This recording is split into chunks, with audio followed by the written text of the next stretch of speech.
सभी को राधे राधे।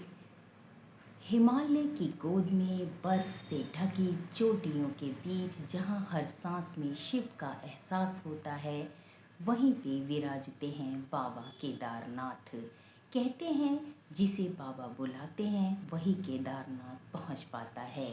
आज की इस यात्रा में हम जानेंगे केदारनाथ कैसे जाएं, क्या तैयारी करें और इस पवित्र यात्रा को कैसे बनाएं एक आध्यात्मिक अनुभव। केदारनाथ केवल एक मंदिर नहीं, वह आस्था, तपस्या और विश्वास का संगम है। इससे 12 ज्योतिर्लिंगों में से एक है। मान्यता है कि महाभारत के बाद पांडव अपने पापों से मुक्ति पाने के लिए यहाँ आए थे। समुद्र तल से लगभग 11,755 फीट की ऊंचाई पर स्थित यह धाम हर यात्री को जीवन का एक नया अनुभव देता है। यहाँ पहुंचकर मन शांत हो जाता है और ऐसा लगता है जैसे स्वयं शिव हमें अपने पास बुला रहे हैं। केदारनाथ यात्रा की शुरुआत होती है उत्तराखंड से।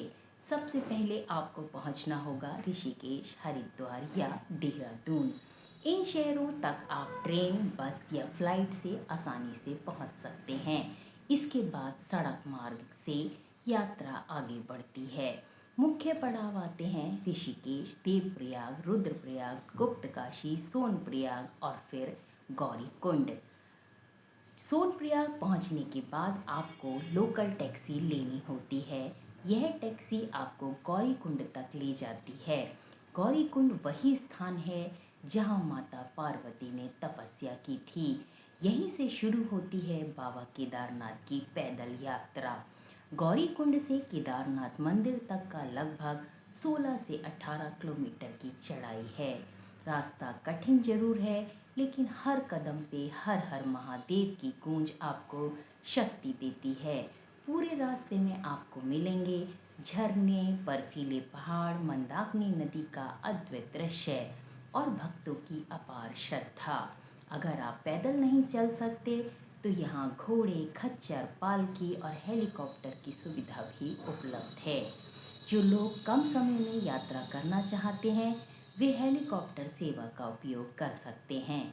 हेलीकॉप्टर सेवाएं फाटा, गुप्तकाशी और सिरसी से मिलती हैं। कुछ ही मिनटों में आप केदारनाथ के पास पहुंच जाते हैं।